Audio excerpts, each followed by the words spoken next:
अस्सलाम वालेकुम नाज़रीन, उम्मीद करती हूँ कि आप सब खैरियत से होंगे।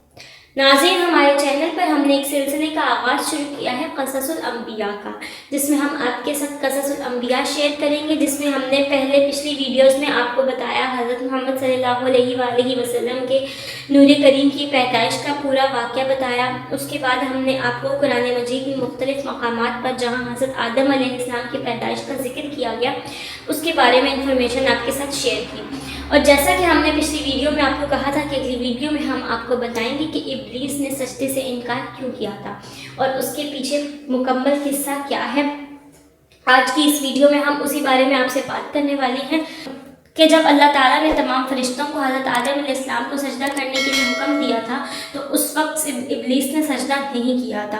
और उस वक्त हकीकत उसने सजदा क्यों नहीं किया था, उसने अल्लाह ताला को क्या इस चीज़ की दलील दी थी और उसके बाद उसके साथ क्या हुआ था, इस बारे में हम मुकम्मल इन्फॉर्मेशन आपके साथ शेयर करेंगे।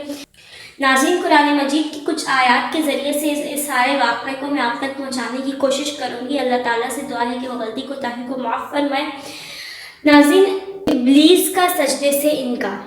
इशारे बारी ताला है कि और जब अल्लाह ने फरिश्तों से कहा कि आदम अलैहिस्सलाम को सजदा करो, तो सब फरिश्तों ने सजदा किया, मगर इब्लीस ने इनकार किया और अपने आप को बड़ा समझा था।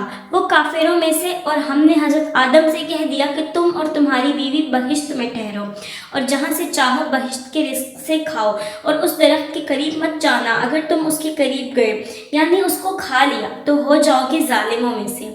बस शैतान ने इन दोनों को फुसला दिया और उस जन्नत से जिसमें वो थे निकलवा कर छोड़ा। फिर हमने उनको हुक्म दिया कि इस बहिश्त से उतर जाओ।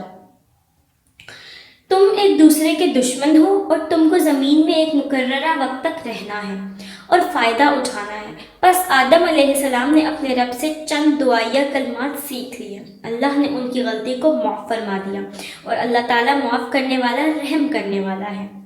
हमने कहा था कि तुम सबके सब इस बहिश्त से उतर जाओ, बस अगर मेरी तरफ से तुम्हारे पास हिदायत आए तो उस पर चलना, और जो मेरी हिदायत पर चलेंगे तो उन पर कोई डर नहीं होगा और ना वो गमगीन होंगे।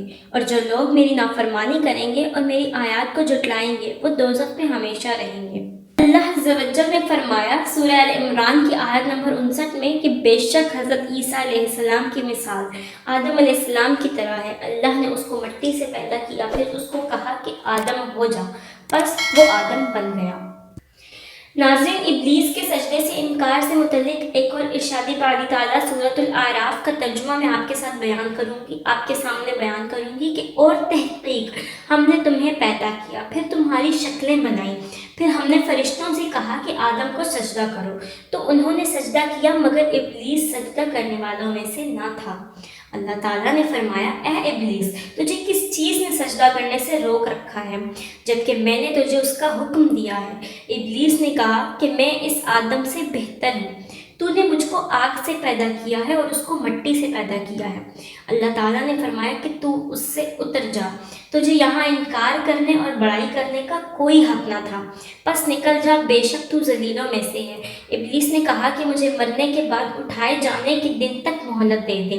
अल्लाह ताला ने फरमाया कि तुझे मोहलत दे दी गई है। इब्लीस ने कहा कि जब तूने मुझे गुमराह कर दिया है तो मैं तेरे सीधे रास्ता पर उनकी ताक में बैठूंगा, फिर उनके पास, उनके आगे से और उनके पीछे से और उनके दाएं और बाएं जानिब से आऊँगा और तू उनमें बहुत सौ को शुक्रगुजार नहीं पाएगा।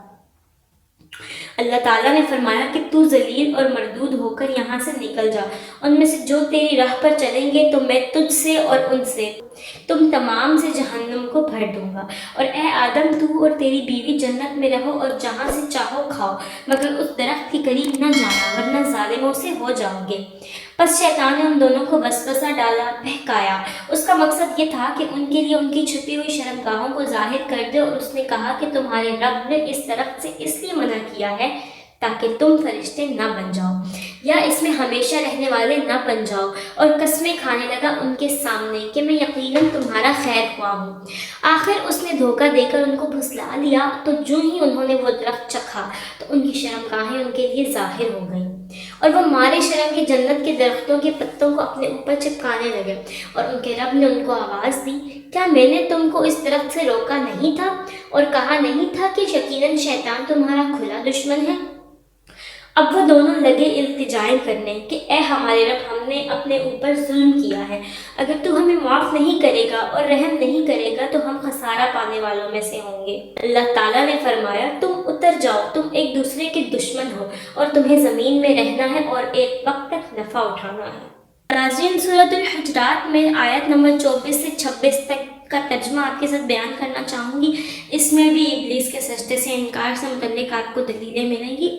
ارشاد باری تعالیٰ ہے، اور ہم نے انسان آدم کو کھنکھناتے کالے سڑے ہوئے گارے سے پیدا کیا ہے، اور جان یعنی جنوں کے باپ کو ہم نے اس سے پہلے ہی آگ سے پیدا کیا۔ اور جب تیرے رب نے فرشتوں سے فرمایا کہ بے شک میں آدمی کو کھنکھناتے کالے سڑے ہوئے کیچڑ سے پیدا کرنے والا ہوں، بس جب میں اس کو پورا بنا لوں اور اس میں اپنی پیدا کی ہوئی روح پھونک دوں تو اس کے لیے سجدہ میں گر جانا، تو یہ سب فرشتوں نے سجدہ کیا، مگر ابلیس نے انکار کیا کہ وہ سجدہ کرنے والوں کے ساتھ شریک ہو۔ اللہ تعالیٰ نے ابلیس سے کہا، اے ابلیس، تو سجدہ کرنے والوں میں شریک کیوں نہ ہوا؟ اس نے کہا کہ میں اس انسان کو سجدہ نہیں کر سکتا جس کو تو نے بجنے والی کالی بدبودار مٹی سے پیدا کیا ہے۔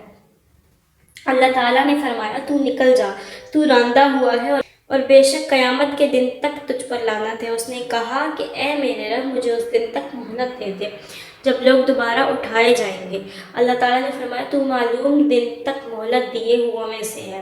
اس نے کہا، اے میرے رب، چونکہ تو نے مجھے گمراہ کر دیا، اس لیے میں زمین میں ان کے اعمال بد ان کو خوبصورت کر کے دکھاؤں گا اور ان سب کو ضرور گمراہ کروں گا، مگر ان میں سے تیرے مخلص بندے میرا ان پر بس نہیں چل سکے گا۔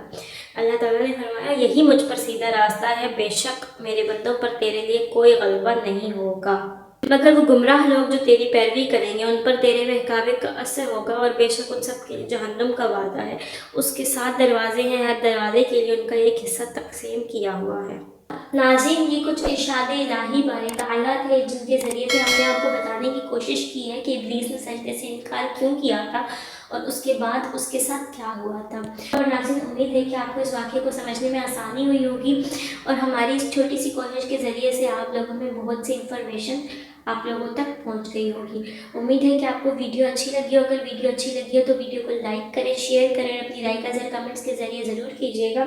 خیال رکھیے گا، آپ سے ملاقات ہوتی ہے اپنی اگلی ویڈیو کے ساتھ، تب تک کے لیے خدا حافظ۔